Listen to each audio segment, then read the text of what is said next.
Dr. Hastings is an associate professor here at the University of Kentucky in the Department of Electrical and Computer Engineering and has been with the department since 2003. He received his master's in electrical engineering at Purdue University and went on to get his PhD at MIT in 1998. It was at MIT where he worked in Nanostructures Research Lab and became particularly interested in the subject. I know you've been researching in nanostructures since you were getting your PhD, I guess. Right. What got you interested in nanostructures specifically, and got you, I guess, still dealing with it today? Was it sure enough?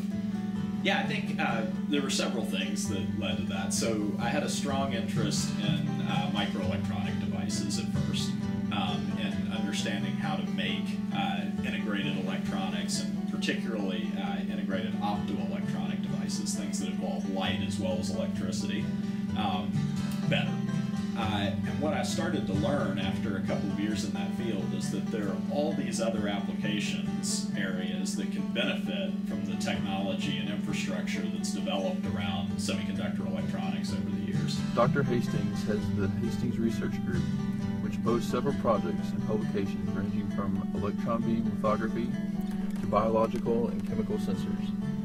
They focus on nanoscale science and engineering, and current areas of emphasis include new tools and methods for nanofabrication and nanomanufacturing, novel devices for electronic and photonic biochemical sensing, and integrated photonics for communications. So the group really breaks down into two parts. There's one side of the group that's working on optical sensing technology, so essentially measuring things with light.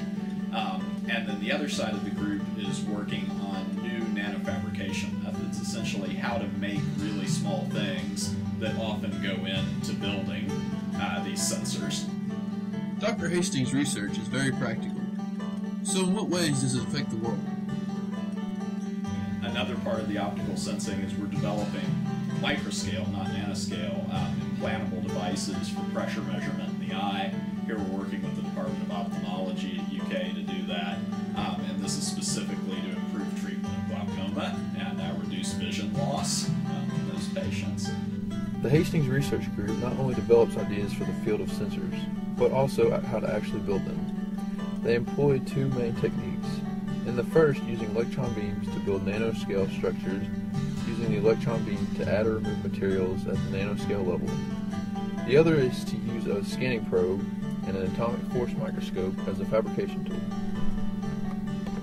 Electron beam-based systems are notoriously complex and expensive.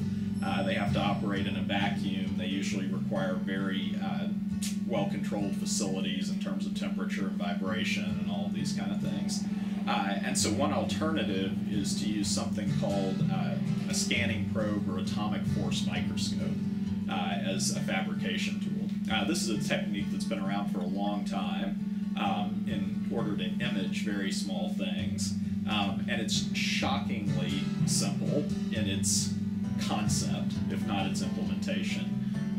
Essentially, the idea of atomic force microscopy is that you bring a sharp needle down on a surface and you just scan it around on the surface and feel the shape of the surface. And there are all different things you can measure with that probe or that needle, but the shape is the easiest. And the idea is, and a number of people have had the same idea, that if you can image that surface, you could also make things with the probe, and that could be as simple as scratching something into the surface, or much more complex. And so one project that we've had is trying to use that sharp probe tip to directly deposit the materials we want, things like gold and silver, often metals, and then to also do almost the equivalent of nanoscale welding, to use the tip heated up, usually by a laser, to melt the materials together in the way we want them to be. The Hastings Research team is always ready to work on new problems. So who decides what's next? As a research group, how do you decide kind of what new issues you're going to tackle? What gets your attention to decide that you're going to take on that project? Or try to innovate in that. So that's a great question. I think what goes into starting a new project, it kind of has to be the perfect storm of things. There has to be a new idea, really, and that comes who knows when. right? It's usually while you're working on something else, while you're reading a paper, there's some spark that says, oh, that might solve a problem.